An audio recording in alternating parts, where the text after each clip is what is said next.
quieras, Sí, comenzamos. les doy la bienvenida a todos nuevamente. Bienvenido a este espacio. Hoy tenemos una charla muy esperada. Hace mucho tiempo que queríamos tener a Param Padam Das, Pablo Martín Profeto, ¿no? Un gran exponente del conocimiento védico y de cómo entender el conocimiento védico, específicamente las escrituras, en relación con el Bhakti, que es lo que nosotros más tratamos de desarrollar en nuestro espacio. ¿Cómo prefieres que te llamemos, Param o Pablo? Como quieran. Bueno, Paran o Pablo. Pues, generalmente, acá en la zona todos me llaman Paran porque hay varios Pablos. Entonces, para ok. no confundirse. Bueno, Sí. Param es una persona que ha estudiado bastante en el aspecto humanista de la educación.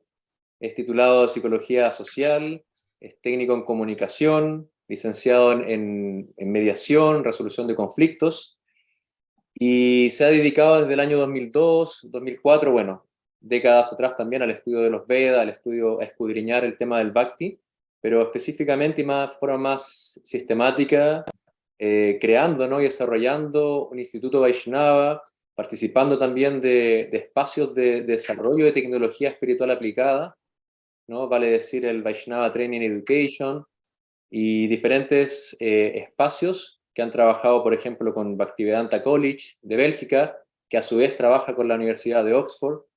Entonces estamos hablando de niveles bien elevados académicamente en el estudio del Bhakti, así que tenemos una gran chance ahora de poder escuchar a esta persona que es autor también del libro Las nueve experiencias del yoga, que tiene que ver directamente en relación con su libro favorito, que es el Bhagavad Gita. Ahí está, muy bien. Está en inglés. Ah, no, está. No, Ok, la nueva experiencia del yogi, muy bien. Eh, Así que la verdad es que no solamente es una conferencia, como le pusimos, clase magistral, que por sí lo es, sino también una invitación a que conozcan más acerca de los cursos que hace Param en su espacio virtual. ¿Por qué escogimos este día de la semana? Porque Param tiene todo el fin de semana copado con talleres, clases grupales, de diferentes niveles de estudio, de Bhagavad Gita, Bhakti Shastri, eh, Bhakti Vaibhava, el Srimad Bhagavatam, ¿no? Así que especialmente nos dio esta chance en la semana y esperamos sacarle provecho y que, como les decía, puedan tomar la invitación de conocer un poco más acerca de lo que desarrollan en esta escuela de estudios védicos, para que también más adelante podamos aquí sacar alumnos para, ¿no? Para cultura del Bhakti. Quién sabe más adelante volver a este tema de ir para allá, venir para acá, hacer algo presencial podría ser, claro. o llevar un grupito allá a Córdoba, También un granito. retiro acá, retiro exclusivo yástrico. Eso, está muy lindo. Así que los dejo con Param para que inicie la charla. Muchas gracias. Entonces, gracias Ananda Siam, bueno, gracias Sundara Krishna, aquí por asistir, María Paz, Radha Sindhu, David y todos los que nos están viendo aquí en Facebook, se están conectando. Bien, el título de esta charla que pusieron es cómo estudiar objetivamente las escrituras, ¿no? La Shastra, los Vedas, ese era, ¿no? Cómo estudiar objetivamente las escrituras espirituales, las escrituras que hablan de temas espirituales, objetivamente. Es interesante porque ya el título está parcializado, ya está sesgado. Significa que hay que estudiarlo objetivamente. Y nadie cuestionó todavía si realmente es objetivo o subjetiva la forma de abordar los Vedas. Alguien podría decir, ¿por qué es objetivamente? ¿Por qué no subjetivamente? Recuerden, estamos en 2023, estamos en la era de la posverdad, los datos no son tan relevantes o los datos pueden, ¿no? Es mejor a veces, en esta era, la intuición a veces se piensa que tiene, digamos, mayor acercamiento a la verdad que los datos mismos. Entonces la objetividad está un poco subestimada, al decir objetivo, algunos pueden decir, no, yo si tengo que leer escritos espirituales, lo leo desde mi ser, no tan objetivamente, de lo que yo soy, ¿no? Algunos argumentos vienen por ahí.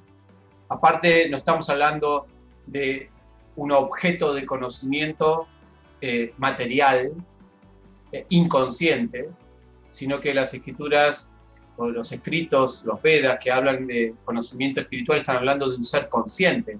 Por lo tanto, objetivizar algo que es subjetivo, ya parece raro también. ¿Cómo? ¿Estás estudiando algo que es el ser consciente objetivamente?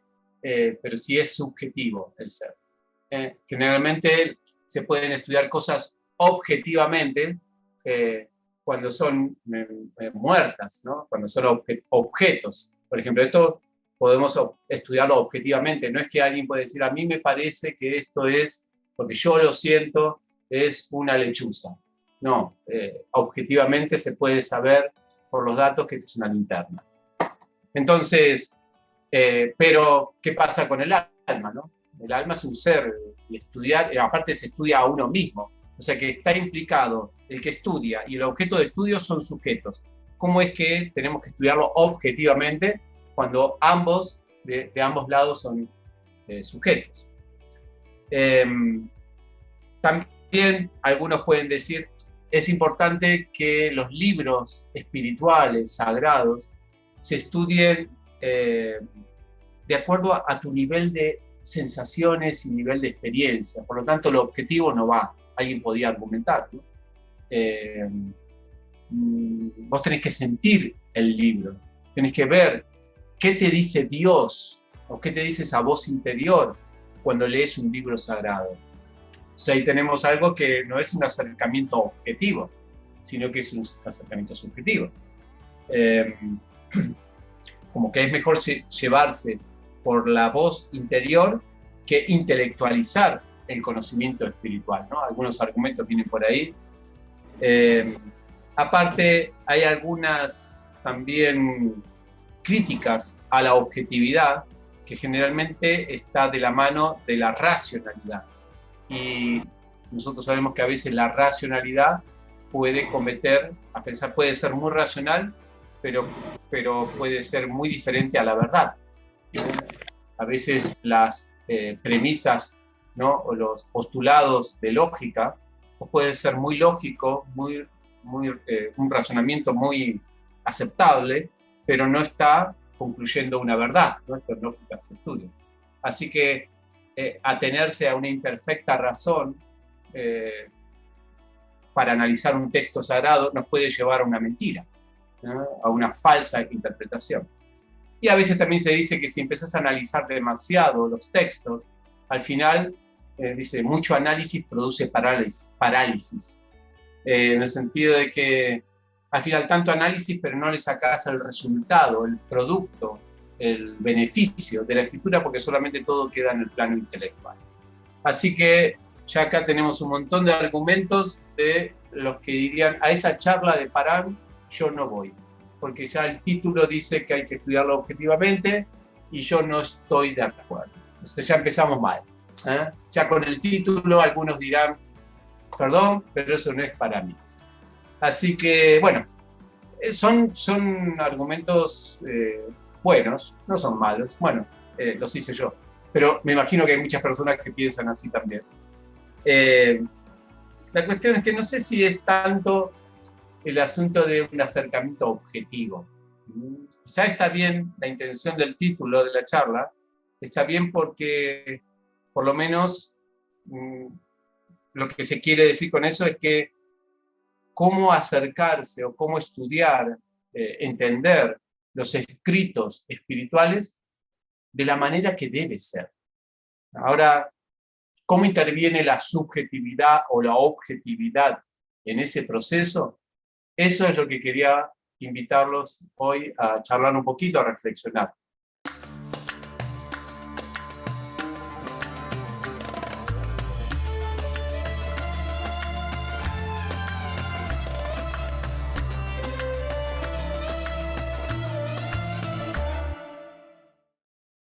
No Nosotros tenemos ahora unos 15 minutos más o menos, de charla. ¿Puede ser? Lo que tú quieras tener, yo por lo menos tengo hasta las Bien, 8:30. bien, perfecto. Bueno, más o menos tenemos unos minutitos más, 15, 20 minutos. Vamos a tratar de compartirles algunas reflexiones acerca de este interesante tema. Y después, obviamente, todas sus reflexiones, todas sus críticas, sus opiniones son bienvenidas. ¿Bien? Así que prepárense, preparen los cañones. Entonces, como les dije, no sé si es una cuestión de objetivo o subjetivo, sino de entender y de sacar provecho de las escrituras, el mejor provecho posible. Ese es el asunto. Tal como los que las escribieron, o las que compartieron, respetar lo más posible la intención de los que las escribieron. Ese es el asunto. ¿Sí? Un texto, alguien lo escribió. Alguien tuvo una intención cuando lo escribió, cuando lo compiló, cuando lo armó, ¿no? Esa intención, la intención de esa persona al escribir eso, tiene que llegar a la persona que lo recibe. ¿Bien? Lo interesante aquí, y esto es algo que me gustaría detenerme, es que hay cosas, hay ciertos objetos de estudio, donde no todos los objetos de estudio requieren la misma forma de abordarlo para obtener las verdades de ese mismo objeto, para entenderlo perfectamente. Bueno, esto se conoce aquí como la palabra epistemología, ¿no? En la ciencia está la epistemología de la ciencia, que es la forma en que se verifica de que algo es realmente, que lleva el proceso científico de verificación para saber si lo que uno está diciendo siguió los pasos correspondientes para decir que es una verdad, o al menos que no es una total mentira, ¿no? Porque hoy en día, inclusive en la ciencia, ya se sabe que no se pueden llegar a verdades, sino se llegan a verdades falsables, ¿no? Como dice Popper, creo que es uno de los que hizo una crítica de esto, y hoy en día es el asunto que algo es verdad, pero puede ser mentira más adelante. Pero mientras tanto, si no se encuentra nada que lo refute y que es funcional a efectos de algo que queremos hacer en la vida, nos resulta, sí, ¿cómo se llama?, funcional, operativo, entonces lo aceptamos como cierto. Pero siempre pensando que puede en un momento ser falsable, o sea, que puede ser falso, si aparece otra cosa. Por eso que esa forma que tiene la ciencia de llevar a cabo verdades le permite, en teoría, obtener nuevos datos y reelaborar la teoría.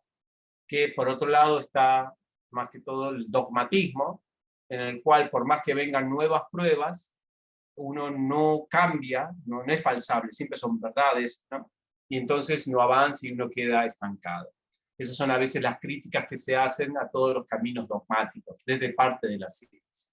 Bueno, la cuestión es que en la ciencia hay un proceso para, en las ciencias duras al menos, hay un proceso para saber cuándo es algo que el abordaje del objeto de conocimiento es correcto. En las ciencias, en las matemáticas, en la física hay una manera, en las ciencias sociales hay otra. ¿Y qué pasa con los textos sagrados, con los textos que hablan de espirituales? Porque esta es una región que todavía no está muy bien formalizada en la academia con respecto a cómo abordar algo que tiene que ver con la conciencia. Se ha hecho estudios con respecto a establecer las verdades con respecto a la psicología, o a los procesos psicológicos, o a los procesos corporales, o a la física de la materia. Pero al ser consciente, a las instrucciones sobre el ser consciente, aún no hay, digamos, universidades donde se hable de eso. Pero sí en las tradiciones espirituales está muy claro cuál es el proceso. O sea, dentro de los mismos libros espirituales se explica el proceso para entender las instrucciones espirituales. Ahora, lo interesante es que, y esto es la característica particular de los procesos para entender adecuadamente una instrucción espiritual, a diferencia de los otros procesos, es que es muy importante o prácticamente esencial, prácticamente es imprescindible de que la persona que está estudiando sea calificada en valores. Eso es lo más interesante. Esto es interesante porque hay otros objetos de conocimiento que no importa si sos malo, si sos maleducado, si tenés mal humor, si sos un infiel, si sos ¿cómo se llama? Un desafiante, si sos inclusive enemigo de la persona que escribió el libro. No hay problema. Vos podés, por medio del proceso científico, el proceso adecuado, llegar a verdades igual. Pero en el proceso espiritual se requieren algunos valores de parte de la persona que estudia que hacen del proceso de estudio o de entendimiento exitoso o no. Si uno no tiene desarrollado esos valores, entonces no puede acceder al conocimiento ese. Es muy interesante. Digamos que el peso está más en la persona que está estudiando que en el proceso o inclusive que en el objeto. ¿Qué quiero decir con esto? O sea, el proceso ya lo entendemos, hay procesos de investigación, como dijimos en cada ciencia. El objeto es, en este caso, lo que estamos estudiando es un libro. Vamos a agarrar este libro. Este es el objeto, lo que estamos estudiando. El proceso sería, ¿yo cómo lo abordo? A ver, lo estudio por verso, estudio por página, lo investigo, el proceso, ¿no? Pero lo más importante no es ni el proceso ni el objeto, sino la persona que está abordándolo. O sea, los valores de la persona. Inclusive, si el texto mismo, tiene imperfecciones, si la persona que lo está abordando es honesta y tiene los valores correspondientes, el texto se revela a esa persona. Es muy interesante eso. Eso no pasa con otros textos. Si Freud escribe algo errado en sus libros, por más que la persona sea honesta, va a entender lo que Freud quiso decir. No se va a revelar el texto a personas honestas. En cambio, en este libro mismo, el Bhagavatam, se explica que inclusive un libro con imperfecciones, un libro con sabiduría espiritual, con imperfecciones, causa revolución en los corazones de aquellas personas honestas. Esto lo dice uno de los primeros versos del canto 1. En los mismos libros hablan de eso. Así que esto es muy interesante, muy revelador para este camino de abordar los escritos espirituales. La pregunta que seguramente tendrán es ¿cuáles son esos valores? Son 6. Vamos a ver si hoy los llegamos a compartir. Si no, bueno, continuará, será en otra charla. Comprenderemos cuáles son esos valores y así se quedan con intriga, ¿no? Y obviamente que tendrá una tarifa eso, ¿no? Esos 6, sí, obviamente. Esa va a ser la charla que va a ser, que va a tener un valor, ¿no? Que se va a llamar ¿Cómo estudiar los Vedas provechosamente? Provechosamente, los 6 valores que necesita un estudiante para sacarle el mayor provecho a los Vedas. Pronto, ¿no? Inscripciones abiertas, si se anotan ahora, hoy, tienen un pequeño descuento. Vamos a ver si tenemos tiempo, ¿no? Pero son muy interesantes. La cuestión es que lo interesante de acá es que como es un ser estudiando al ser, el ser mismo es también es el proceso para abordarlo. Por lo tanto, el ser tiene que estar purificado para ver el ser. Es muy interesante. Por ejemplo, nosotros para ver un microbio. Necesitamos aumentar nuestra vista con un microscopio. Si no, no lo vemos. Con estos ojos no lo vemos. O sea que estamos utilizando algo. Estamos utilizando un elemento para fortalecer los ojos. Ahora, si queremos, en nuestro objeto de estudio es el ser, ¿cómo hacemos para ver el ser? Se puede ver solamente con la purificación del ser. El microscopio, para ver el ser, o para entender las instrucciones espirituales, es el ser mismo purificado. No existe herramientas materiales para poder descubrir un texto. No existen ni siquiera herramientas intelectuales. Ayudan, pueden ayudar a algo, pero no es que es la misma intelectualidad la que nos va a permitir entender los textos. Es una herramienta el intelecto. Ayuda, pero no determina. Es la purificación del ser la que nos permite revelar. Entonces acá tenemos, sí, tenían razón esos que hablaban de algo subjetivo. Pero bueno, queremos llegar a el objeto, ¿no? Por eso se dice también objetivo. Entonces, una de las reflexiones que a mí me viene con respecto a esto, vieron que a veces, no sé si escucharon, a veces hay rumores de que hay traducciones del Bhagavad Gita que no son justos, que después las corrigieron, hicieron correcciones de los libros de Prabhupada, y Prabhupada no había dicho eso, sino que dijo otra palabra, y que los libros originales son los otros, y estos están todos interpretados, entonces esto desvía. Por mi parte, ya, según esta conclusión, podés tener todo un libro muy perfecto a nivel gramatical, semántico, con las palabras justas, e interpretarlo para donde quieras. Y, por otro lado, quizás tenés algunos errores o algunas interpretaciones, pero una persona sincera va a poder sacar provecho también. Así que yo no le daría tanto dramatismo al asunto de que, le cambiaron acá una palabra, hoy le cambiaron lo otro. Bien, los que se preocupan tanto por eso, creen que el objeto es el que determina el entendimiento correcto. Entonces, si le cambias el objeto, vos ya estás perdido, nunca vas a poder entender. Pero eso la misma Yastra dice que no. La misma Yastra dice que las personas honestas les van a poder sacar el provecho, inclusive a escrituras que tienen imperfecciones. Entonces, esto por un lado. Entonces yo creo que ya estamos para adelantar estos 6 valores que quería compartirles, se los comparto y después pasamos a la parte de preguntas y preguntas. ¿Está bien? Solamente necesitaría compartir pantallas y se los puedo mostrar aquí en la pantalla en forma más fácil.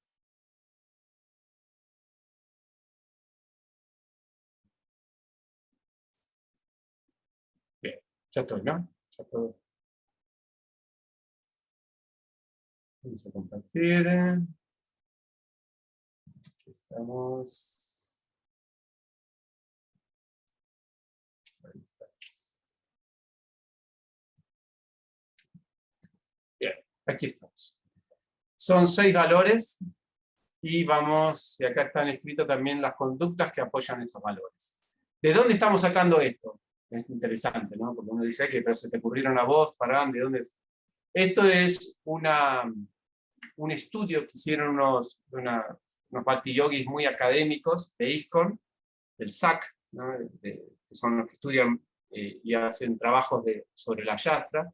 Analizaron todos los textos védicos, analizaron todas las instrucciones de Prabhupada con respecto a cómo abordar las escrituras. Ellos hicieron un curso de hermenéutica, justamente, y elaboraron estos 6 valores que son muy importantes para un practicante o para una persona que estudia las escrituras. Entonces, el primer valor que se debe tener es una humildad y una actitud de servicio. Se acabó el pensamiento crítico así desafiante, ¿no? Entonces, esto nos lleva a que hay que evitar, o sea, una actitud de servicio significa evitar debates sin sentido o intentar ganar una discusión de manera egoísta, ¿no? O sea, yo quiero ganar por ganar, ¿no? Ya estás mal. Si la persona es así combativa para establecer verdades, entonces mejor agarrar otros temas, política, deporte, pero no las escrituras, porque ya vas mal, ya tus verdades van a estar sesgadas, no van a ser puras. Entonces,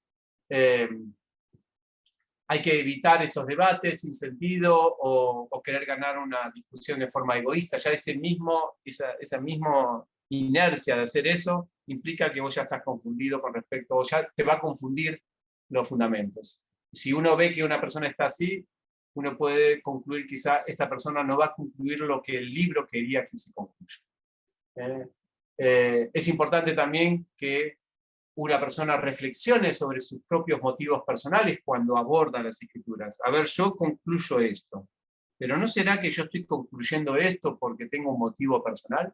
Que me viene bien concluir que las escrituras dicen esto porque esto me satisface en tal parte de mi vida, en mis caprichitos intelectuales también, en mi forma de ver el mundo, y yo quiero que la Yastra o las escrituras ahora digan lo que yo siempre dije, o algo así, ¿no? Los motivos personales, plenitud, contentamiento y una conducta ejemplar. Esto es humildad y actitud de servicio.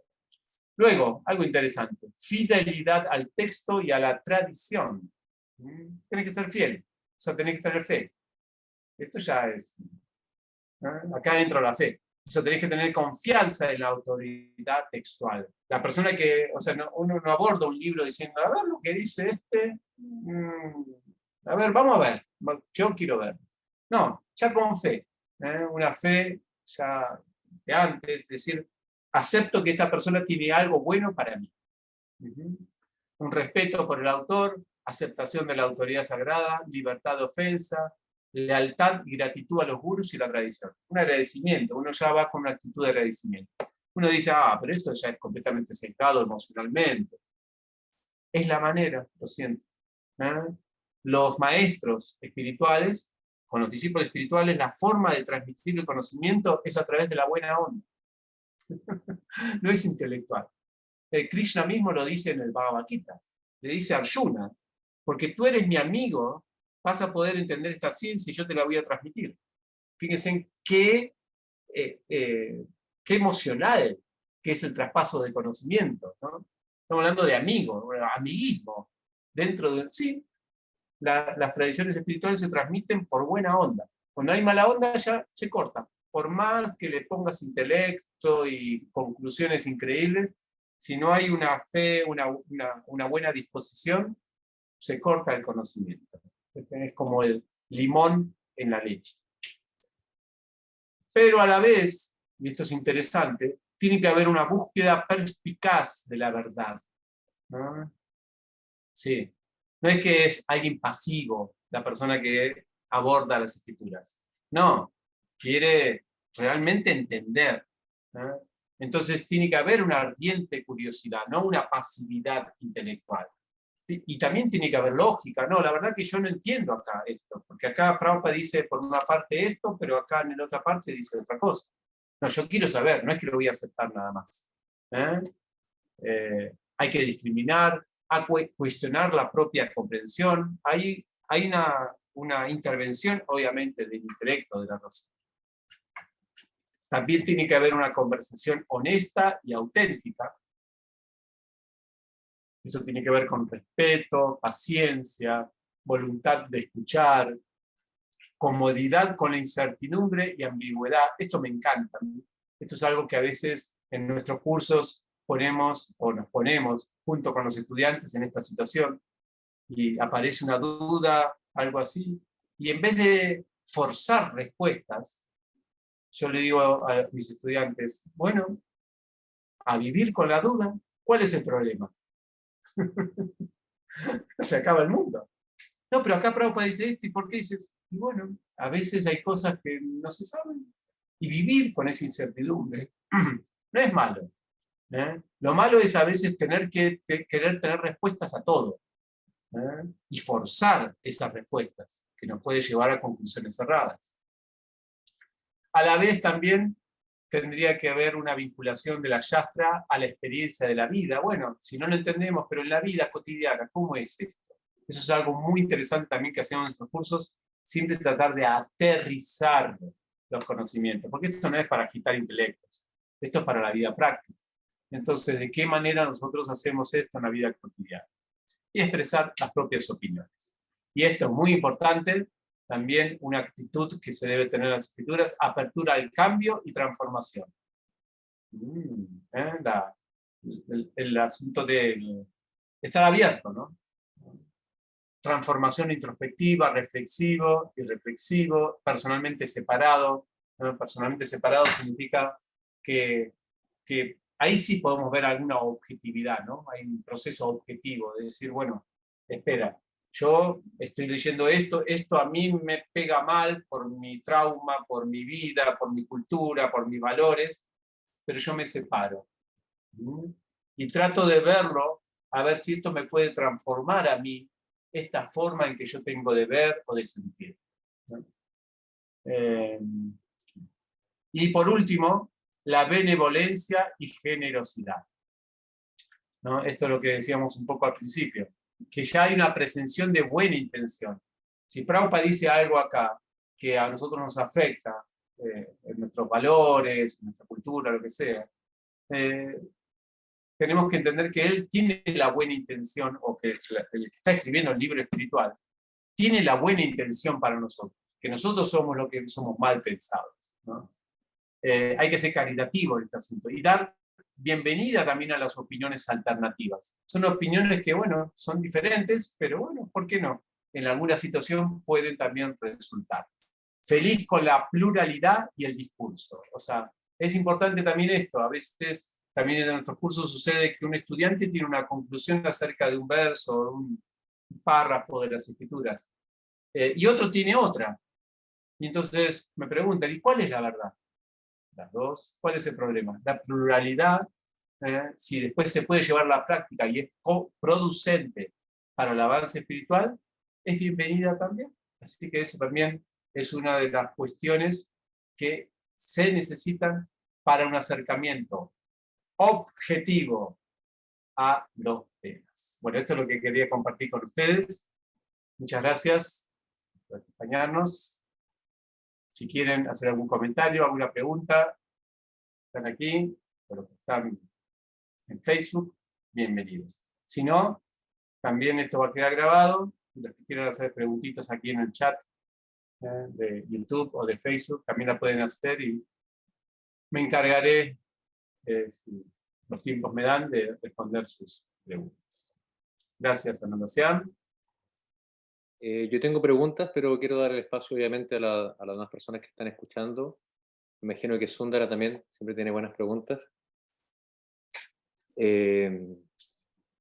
Bueno, si no levantan la mano o nadie está preguntando, quiero preguntar algo. ¿Qué tan importante? Bueno, creo que se respondió con los 6 propósitos o los 6 valores, ¿no? Y que algo que mencionaron en un comienzo. La intención de los autores es una forma también, es una guía para tener claridad en cómo entender esta escritura, este texto, este mantra y esta instrucción que podemos encontrar en la escritura. Pero esta intención también puede ser interpretable, no me refiero a la interpretación antojadiza, sino la interpreto de esta manera, me hace sentido o tiene que ser más literal. La intención, el que está estudiando, o la intención del que escribió. El que escribió. El que escribió. Eso es muy interesante, sí. Sí, por eso que se requiere, una de las cosas que se requiere para entender un libro es estudiar al autor. Eso pasa también en cualquier otro libro, ¿no? En cualquier... mi esposa me decía que si querés entender, por ejemplo, a Freud, entender a Marx, tenés que entender también su biografía, tenés que saber en dónde estaba posicionado históricamente, culturalmente, cuál es su proceso de vida, para entender qué es lo que él intentaba hacer cuando creó esa teoría, o tal teoría. Entonces, en los textos espirituales también se requiere entender al autor, ver un poquito la vida del autor. Entonces ahí uno puede entender también sus intenciones. Por ejemplo, es muy difícil decir que Prabhupada quería que para él la perfección de la vida espiritual es aislarse y hacer un vayan solitario. que la intención que tenía Prabhupada es que todos vayan solitarios. Muy difícil concluir eso. ¿Pero por qué para nosotros es difícil? Porque lo conocemos a Prabhupada. Pero otros que quizás no lo conocen y justo agarran una parte del libro donde Prabhupada habla de las glorias de irse a meditar, de lo importante de absorberse en el santo nombre y todo eso, puede concluir rápidamente, entonces acá lo que quiere es que yo me vaya. Yo, por ejemplo, mi primer mes de leer los libros de Prabhupada, al primer mes, me fui a la montaña. Yo creía que la vida espiritual era aislarse. Obviamente no entendía a Prabhupada, pero cuando leí, por ejemplo, la biografía de Prabhupada, es muy fácil después entender, o sea, saberse guiar, cuál es la intención de Prabhupada cuando escribe cada uno de estos significados. Entonces sí, es un requerimiento. Por ejemplo, en nuestro curso de Bhakti Shastri, el curso de estudio del Bhagavad Gita, se trabaja con 12 fines yástricos, lo conocés muy bien, no sean dos. Y uno de ellos se llama modalidad y misión. O sea, eso significa que es, o sea, una de las exigencias para abordar una escritura es que uno entienda bien al maestro que escribió las escrituras. Cuál es su espíritu, su modalidad, su cualidad, ¿cómo se dice esto? Sí, su actitud particular. Y entonces uno puede entender también por qué escribe lo que escribe. Es una exigencia para un estudiante también. Entender la subjetividad del autor. ¿Está bien? Sí, perfecto.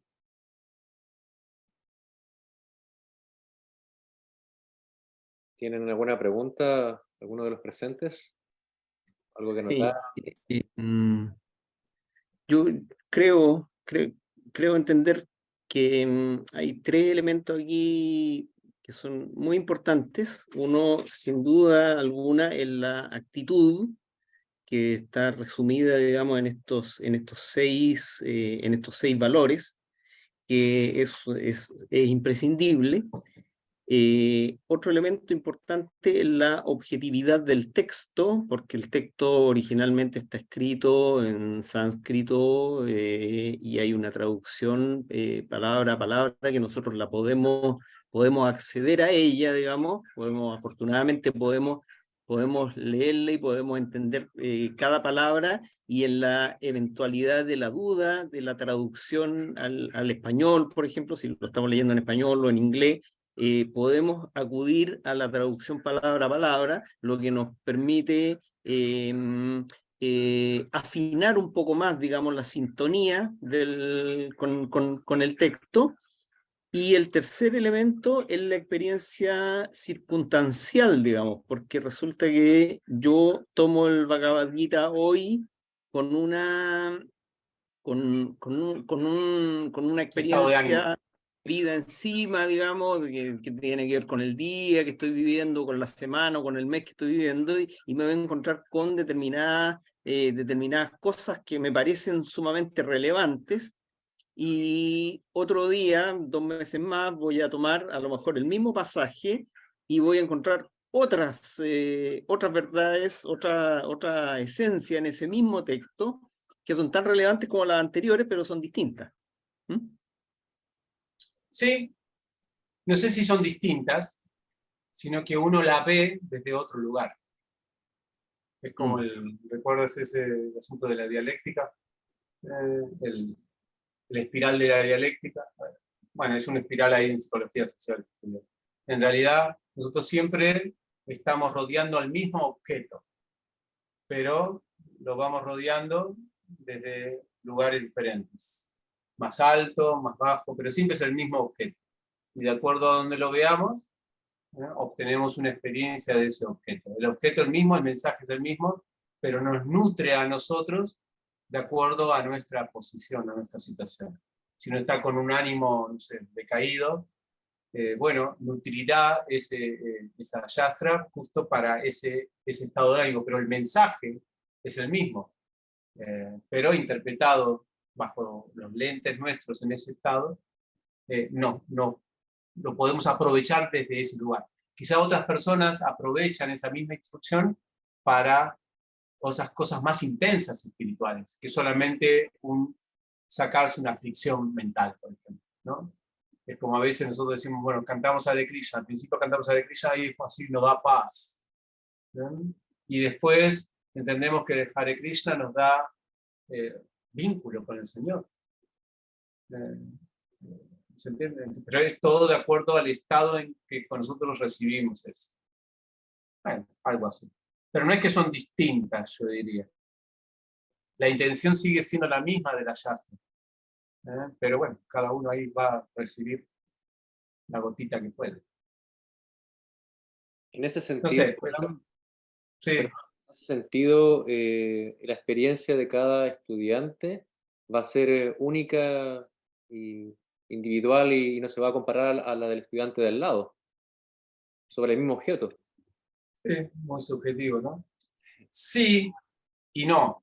Porque sí, claro, porque nosotros somos seres y estamos en somos individuales, tenemos distintas experiencias y bueno, vamos a absorbernos o beneficiarnos de la yastra de acuerdo a nuestra posición, que es irrepetible. Ahora, el no es que a donde quiere llevarnos la yastra es el mismo lugar. Ese es el no. O sea, sí, te vas a tener un provecho diferente, pero ese provecho es para llevarte al mismo lugar que toda la yastra quiere llevar.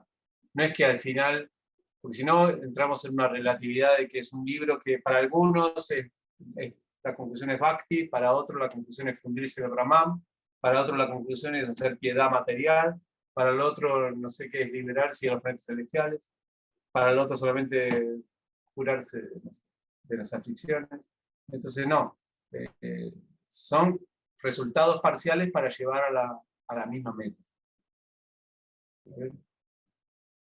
Si no, estamos mal. Si no, ahí sí estaríamos haciendo una interpretación sesgada de las escrituras.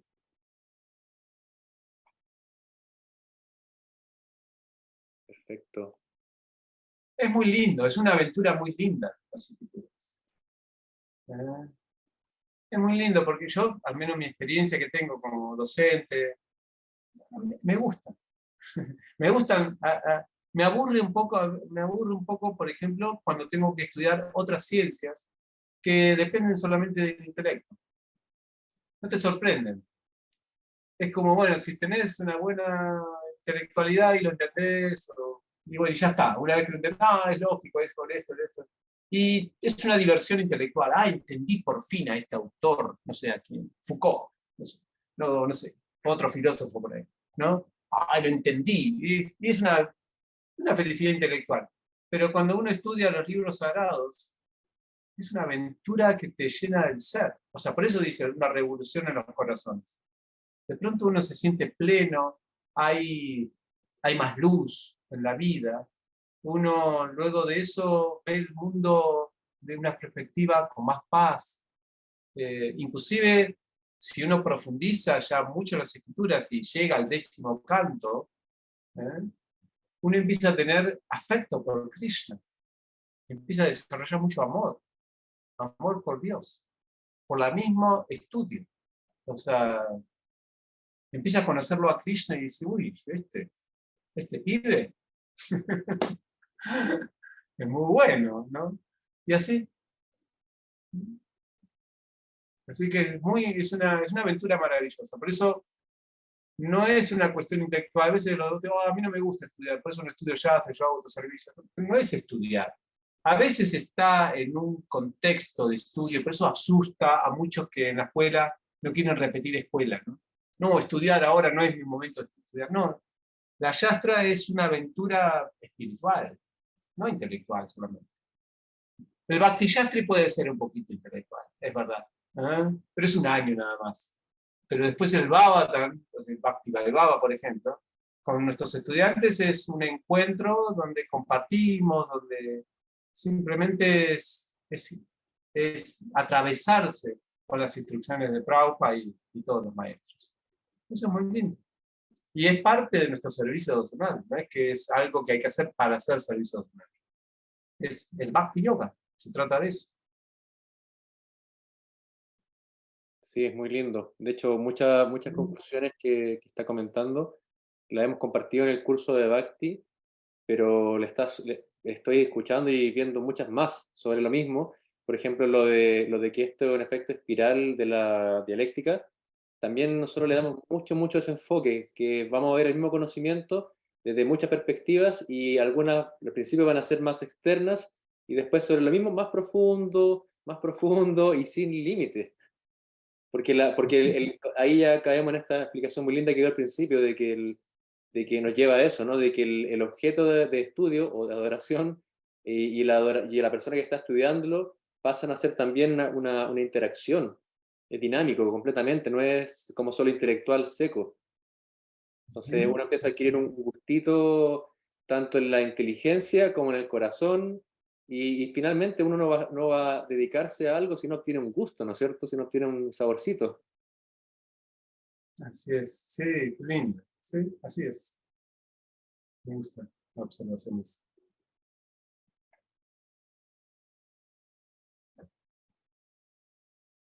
Ok. Voy a hacer otra pregunta que tengo anotada acá. No sé si alguien más quiere mencionar. Bien. ¿En Facebook hay algún comentario? No, tengo aquí abierto, no he Bien. comentado todavía. Bien. En Instagram tampoco. Están ahí viendo. Típico de Instagram, entran, salen. Pero va a quedar grabado después para que lo puedan ver ya. ¿Qué pasa si el estudiante, si Está el bien, dedito ahí en Instagram. claro, mucho, sí, mucho like. ¿Y qué pasa cuando, si bien la escritura puede tener imperfecciones, y eso le puede afectar más al que es más quisquilloso con aquello, ¿no? Al que necesita como un intelecto, Sí. para su intelecto necesita algo más acotado, más específico, más dogmático. Pero ¿qué pasa si al revés? El estudiante es imperfecto. O sea, asumimos de que, como decía al primer principio, valores, nos asumimos como personas que queremos crecer, entonces ya asumimos que tenemos imperfección.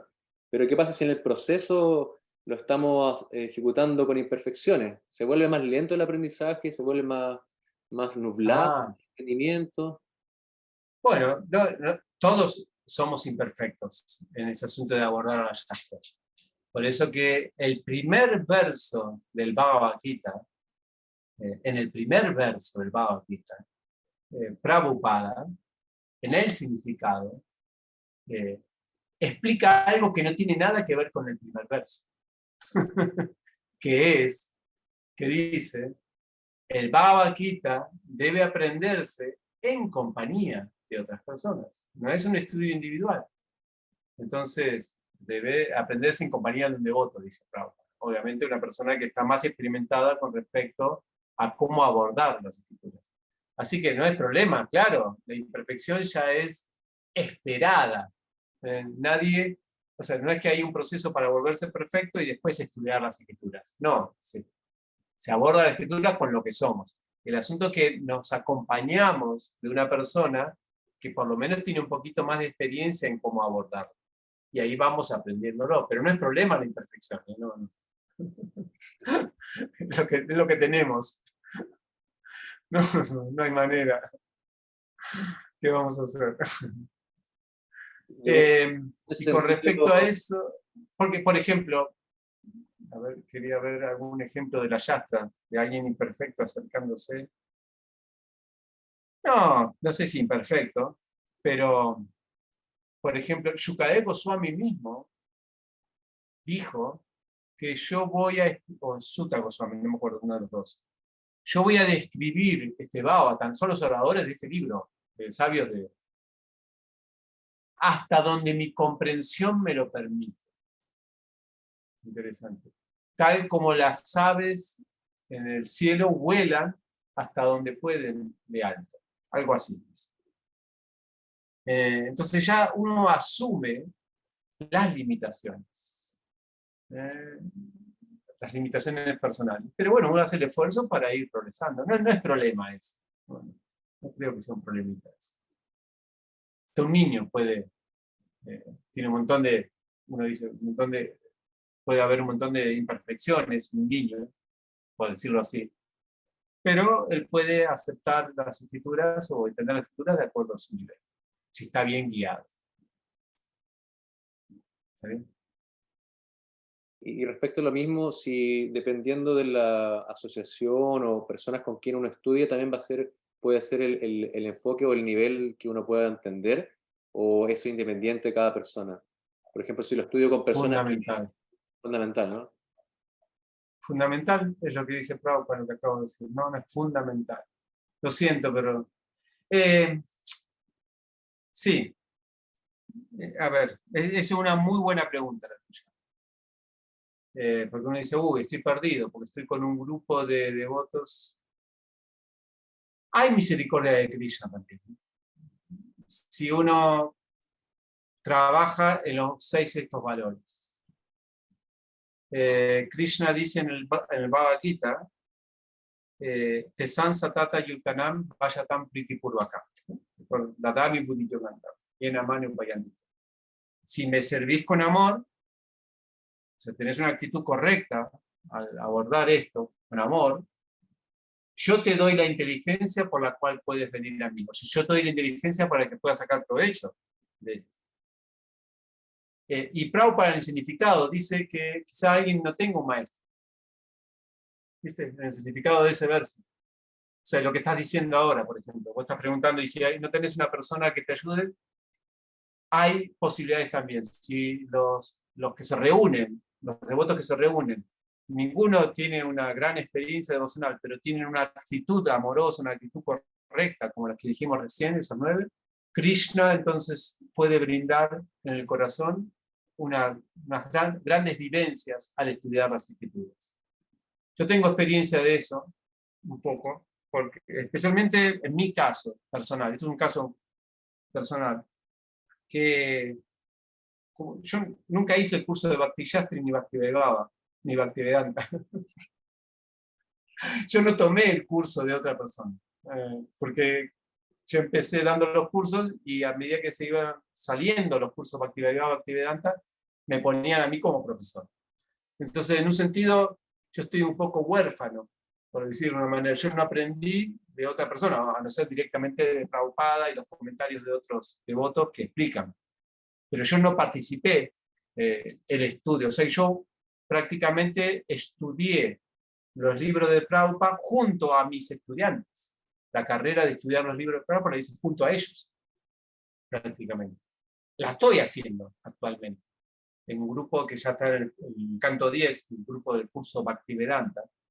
Y yo estoy con doble rol ahí, como profesor, dando las clases, y a la vez estudiando ese libro, porque yo nunca tomé el curso Bhaktivedanta, lo estoy tomando junto cuando lo voy enseñando.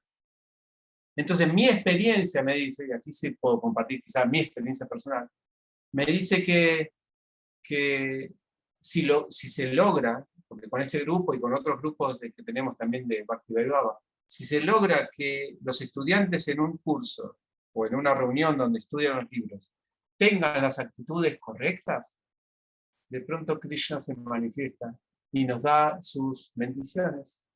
Bendiciones hermosas, experiencias hermosas, que uno queda, ¿no? Así que sí, hay posibilidad también de un bypass, no sé, una cuestión de que Krishna mismo nos tire una soga ahí. Está eso. Y está fundamentado por el Bhagavad Gita, ¿no? Este verso 10:10 que dice que San Satata Yutana. Muchas gracias. No, gracias a vos. Muy buenas preguntas.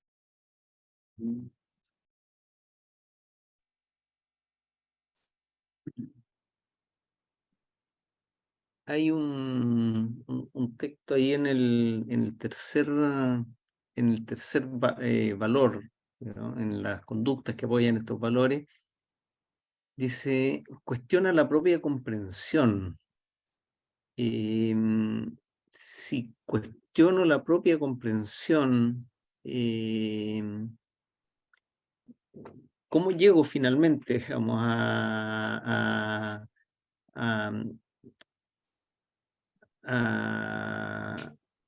consolidar, por decirlo de algún modo, una verdad para mí de lo que estoy estudiando? Si lo cuestiono si cuestiono la comprensión, porque yo hago una lectura comprensiva y digo, bueno, Krishna, por ejemplo, a mí hay un pasaje que me gusta mucho cuando Krishna le dice a Arjuna que él tiene que pelear porque él es guerrero, tiene que asumir su dharma, ¿ya? Y me gusta mucho porque particularmente yo me desempeño laboralmente, tengo mi vida, tengo mi quehacer laboral y de alguna manera yo me siento muy identificado con eso, digamos. O sea, yo estoy cumpliendo con mi dharma y mi dharma en este caso en la educación, estoy formando profesionales por decirlo así, entre comillas, mi frente de batalla es ese, y en ese frente de batalla yo trato de hacerlo lo mejor posible, etcétera. Pero esa es mi comprensión del texto. Pero eh, pues, si la cuestiono, eh, no sé, puedo consolidar, puedo establecer, puedo decir en algún momento, esto es efectivamente así, o tengo que Buena cuestionarlo pregunta. permanentemente, digamos, porque si tengo que cuestionarlo permanentemente, en ningún momento voy a llegar a la conclusión real. Sí, yo no sé si está diciendo que hay que cuestionarlo continuamente, pero sí que se le pueda dar una posibilidad de cuestionamiento, que no te cierres ahí, que no te estereotipes esa instrucción a eso. Porque quizás en un momento de tu vida no es el dharma material lo que te va a liberar. Y entonces te vas a quedar aferrado al deber material, al karma. Quizás tenés que dar un salto en un momento y decir, mis prioridades ahora es, no sé, actividades misioneras más allá de mi deber familiar. Quizás. Entonces, quizás una instrucción espiritual te esté inspirando a eso, pero como vos, ponele, ¿no? Te estereotipás. No, me cierro en mi comprensión porque esto era el deber, era lo que más importante. Y Krishna capaz te está invitando a otro deber. ¿Eh? Pero vos no, porque ese es el deber de Vanayan Dharma, lo más importante. Y quizás, ¿me explico? Hay muchos niveles de servicio zonal. Entonces, a veces dejar abierta la puerta es una consideración importante.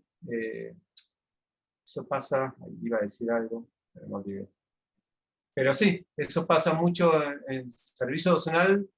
Hay una, siempre yo lo hablo de esto, hay una forma a veces de estereotipar el conocimiento, darle, no estereotipar, sino como cerrarlo, que es cuando uno busca respuestas. Por eso es lo que yo decía recién, el asunto de tener solo respuestas rígidas para preguntas. ¿Vieron ese asunto de preguntas perfectas, respuestas perfectas? Como que ya las respuestas son esas y ninguna más. No es tan así. Las respuestas pueden ir cambiando en la vida, de acuerdo a en qué nivel estás. Entonces, dejar la puerta abierta, porque si no, una respuesta rígida es como un responso. El responso dicen que es como lo que se pone en las tumbas o algo así, no es la declaración del muerto o algo así. Entonces, una vez escuché a un profesor que decía, ojo con las respuestas, especialmente esas respuestas que matan la duda o matan el seguir querer comprendiendo. Porque mejor es alentar a buenas preguntas. La vida con preguntas se mantiene en un estado de crecimiento, de aprendizaje. En cambio, ojo con las respuestas, porque a pesar de que pueden ser los peldaños para hacer nuevas preguntas, a veces las respuestas también pueden quedarse como algo fijo y que es lo último, la respuesta perfecta. Ya no hay más nada después de eso. Entonces creo que se está refiriendo, cuando dice cuestiona la propia comprensión, es a eso, es como decir, a ver, ¿hay algo nuevo que yo puedo aprender de esto? ¿O me quedo con lo que yo siempre sufro? Y quizás hay aspectos nuevos que vienen bien para el servicio docente. Eso es lo que puedo decir al respecto. ¿Sí? Entiendo perfectamente, muchas gracias. Sí, eso tiene que ver con el pensamiento crítico, con mantener un pensamiento crítico sano, digamos, Sí. para siempre el crecimiento. Yo tengo una última pregunta, por lo menos de mi parte, respecto a uno de los 12 valores o 12, ¿cómo lo he mencionado? 12, sí, valores del estudio chástrico. Los fines del 12 estudio. fines, uno de ellos es ver a través de los ojos de las escrituras. Pero, ¿cómo podemos ver a través de los ojos de las escrituras de una manera útil las diferentes formas que el conocimiento material y académico se nos da en la vida? A veces tenemos acceso a sabidurías milenarias, herramientas académicas, conocimientos, no sé si ancestral es la palabra, pero diferentes medicinas, de diferentes culturas. Lo estoy ampliando un poquito más como a la existencia de la humanidad. ¿Cómo podemos tomar todas esas cosas y con una actitud sana conectarla con las escrituras para que también nos hagan sentido y no veamos como las escrituras como algo completamente aparte o separado de la humanidad y que está todo separado y esto no tiene nada que ver con esto? ¿Es posible, es viable? Para no, digamos, desdeñar como, si bien el intelecto no es lo imprescindible, pero no desdeñar, digo, que herramientas académicas sí nos sirven para estudios chástricos o otros conocimientos culturales, no sé, más antiguos. ¿Hay algún Claro, cuando se criterio dice para eso que... de Shastra Chaxus, que es el 12º fin del estudio yástrico, de que alentar al estudiante a que vea con los ojos de las escrituras, se está refiriendo justamente a eso, a ver todo como, cuál es el significado que tiene todo, o ¿cómo se llama? Sí, la finalidad que tiene todo para las conclusiones yástricas. Entonces, no sé si es algo, a ver, no entendí muy bien la pregunta. Es una pregunta Pero a quizás ver, un poco retórica, como casi todas mis preguntas, bien centradas. No, más bien como que a veces, claro, en un estudio no tan provechoso de los Vedas o de las escrituras, tendemos como a pensar que todo otro tipo de conocimiento nos sirve, está de más. ah, Pero en realidad, claro. quizás si entendemos bien las escrituras, podemos ver de que en realidad es al contrario. Todos los otros conocimientos nos ayudan a conectar más, a darle justamente otro enfoque a la escritura que haga sentido, obviamente. Sí, son todas herramientas. Sí, todas herramientas para fortalecer, digamos, para tener una mirada más compleja, o más variada de, de lo que nos van diciendo las escrituras. Yo nunca tuve problema yo sé que, no sé por qué, pero personalmente nunca tuve problema con la variedad de conocimientos. Para mí, cualquier conocimiento me enriquece el estudio yástico, no sé, no tuve ese problema. Al contrario, me gusta aprender cosas distintas. Hasta una noticia del diario me retroalimenta lo que dice la escritura. Quizá porque yo empecé mis estudios académicos con la Yastra. Entonces ya tengo una forma de ver todo de acuerdo a las escrituras. Yo empecé a estudiar mis estudios, yo apenas terminé la secundaria, bueno, casi no la terminé la secundaria, y ya estaba en el templo estudiando el Isopalish.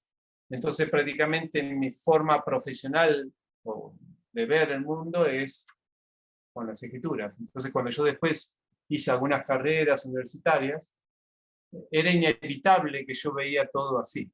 Quizás sí, el desafío está en una persona que estudió primero los textos y que nunca le pudo dar relación a la Yastra porque no la conocía, y ahora que estudia la Yastra, claro, tiene que otra vez volver a ver todo eso antes. Yo hice el proceso, digamos, diferente. Quizás por ahí, yo lo que podría decirle a esas personas, bajo mi experiencia, que no existe nada que no se pueda ver bajo la mirada de las escrituras o retroalimentando la mirada de los Vedas o de las Yastras, mejor dicho. Porque en definitiva, la mirada de la Yastra no es una mirada particular sobre una parte del mundo, ¿no? Que eso a veces también la gente quiere decir, esto es de tu espiritualidad, pero también hay temas de medicina, también hay temas de política, pero no. Este es, digamos, el agujerito acá, donde se ve todo el mundo. Se ve todo. Todo podés verlo así. En cambio, las otras ciencias, no sé si todo lo podés ver con matemática. Bueno, algunos matemáticos intentan ver todo con matemática y otros políticos, todo política y otros, ¿no? Intentan. Pero eso yo diría que sí es un anteojo. Es un anteojo sesgado. En cambio, las escrituras no, porque es una visión desde un lugar que está más allá de las gunas del mundo material. Es un lugar, ¿no?, sin anteojos, es verlo desde la perspectiva adecuada. Estás arriba de la montaña, ves realmente las cosas como son. Entonces yo los invitaría a que nuevamente traten de profundizar más en las escrituras, hasta el fondo, bien, y desde ahí ver todo eso. Y van a encontrar cosas muy sorprendentes. No significa que todos están de acuerdo, que está de acuerdo con la Yastra. Pero bueno, al menos podemos ver, lo que la Yastra dice que no es verdad. Claro. Por ejemplo. Sí. Bueno, si nadie más tiene preguntas, me gustaría invitar a Param, si nos quieres compartir un poco acerca de lo que tú haces, los diferentes tipos de cursos, o quizás mencionar, porque son muchos, los más atingentes a este público que tenemos en Centro Bhakti generalmente, que como bien te contaba antes, son personas de todo tipo, que han estudiado yoga, o que practican yoga, o que tienen diferentes profesiones. Es bien variado, pero estamos ahí entre todos acercándonos al conocimiento del Bhakti en específico, y la mayoría no han cursado un Bhakti Shastri, por ejemplo. Muy mal. Quizá yo soy el único y todavía no he logrado terminarlo, ya es una meta Va con personal. multa. No, está bien. Pero se reúnen para estudiar el Bhagavad Gita. Todos los domingos y los viernes netamente Bhakti. Bien, perfecto. Bueno, esa es la idea. Bhakti Shastri es más... o sea, prácticamente ustedes pueden lograr los mismos logros estudiando juntos en forma seria que se logran con el Bhakti Shastri. Bhakti Shastri es porque se tiene un título, hay un estudio, digamos, un poquito más detallado de los 4 libros del Bhakti, que es el Bhagavad Gita, Néctar, Devoción, Néctar, Instrucción y Isopanija. Y sí, hay evaluaciones, bueno, todo es un poquito exigente en ese sentido para que uno, bueno, termine ese curso diciendo, ya sé qué es Bhakti, ¿no? Estoy en el centro Bhakti y sé lo que es Bhakti. Por lo menos tratamos de asegurar eso. Sí, más que todo, yo tengo una plataforma online donde hay diferentes cursos, como 20 cursos diferentes, pero no todos los doy yo, son otros profesores que dan otros tipos de cursos. Lo pueden visitar, culturadelbhakti.com. Pero lo que yo más que todo me manejo o yo estoy dictando son los cursos que son de la Yastra, de las escrituras. Desde el Bhakti Shastri, que es el Bhagavad Gita, y luego el Bhagavatam, y algunos otros cursos que tienen que ver más que todo con la formación docente Vaishnava, o sea, cómo enseñar cursos. Ahí estoy dando los cursos esos de facilitación, el Teacher Training 1, el 1, el 2, el 3. Son los cursos que yo también tengo otros cursos de habilidades profesionales que lo doy para todo el mundo, que es, por ejemplo, el de mediación, resolución de conflictos, que ese ahora estamos comenzando en abril. Un nuevo ciclo, hacemos un ciclo por año nada más, dura 2-3 meses, así que están invitados también a participar. Y bueno, y a visitar ahí la página y ver todo. Después también, para los que quieran conocerme desde otro lugar, está el canal de YouTube, Bhagavad Gita, tal como somos, en Cultura de Bhakti, que ahí en ese canal de YouTube bueno, son todos videos que hablan del Bhagavad Gita, de diferentes aspectos del Bhagavad Gita, y en ese tenemos un curso de Bhagavad Gita, gratuito, con los 11 temas que presenta acá HLDP en este libro. Ahí ya estamos llegando al último tema, que es Mukti.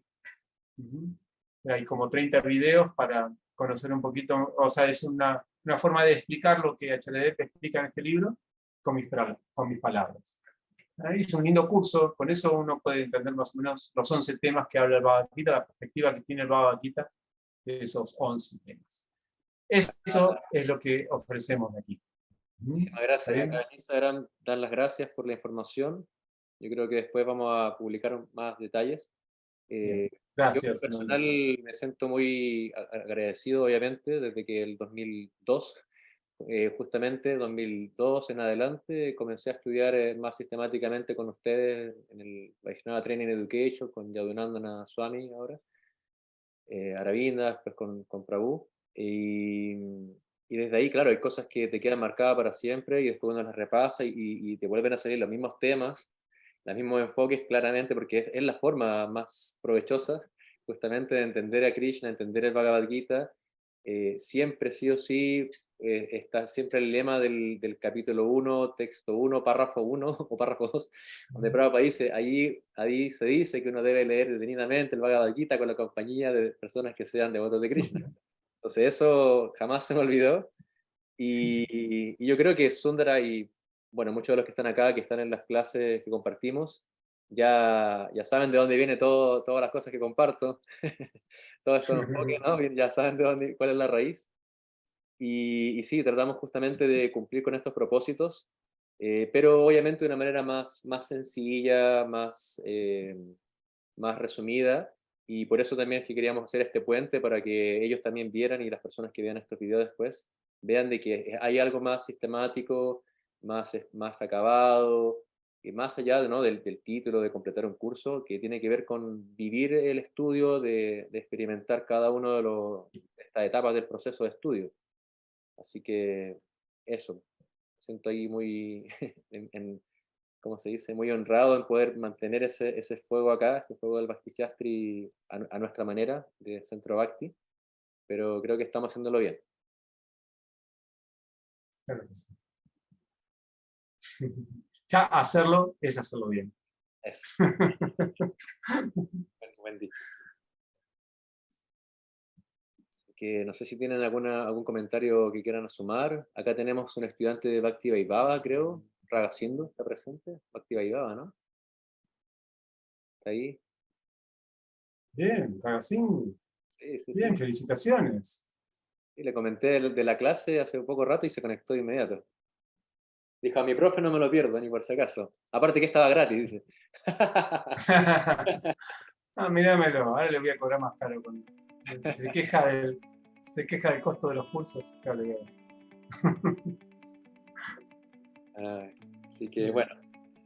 Muchas gracias, Param. Gracias por favor. A los que se han conectado, a los que se han conectado en Facebook también, en Instagram, a los que van a ver después los videos. Podemos compartir más información si necesitan. Vamos a tratar de volver a hacer una interacción así, quizás con otro valor puede ser. pero sí, yo en lo personal quedo muy feliz y creo que todos también, hay caras felices también. Así que eso, muchas gracias. Muchas gracias a ti, Ananda Siam, Sundara Krishna, Paulina, María Paz, David, Andrea, y todos los que nos están viendo. Me sentí muy bien y gracias por permitirme compartir todas estas sagradas enseñanzas. Bueno, que esté muy bien. Muchísimas gracias, Hare Krishna. Estamos viendo el domingo. Si te gustó este video, por favor, suscríbete a este canal o compartí el video o comentalo. Ayúdanos a difundirlos. Podés unirte también a nuestro Patreon, donde podés recibir regalos exclusivos, materiales, videos, cursos que impartimos en nuestro campo. Nos vemos pronto. Muchas gracias. Un abrazo. Hasta luego.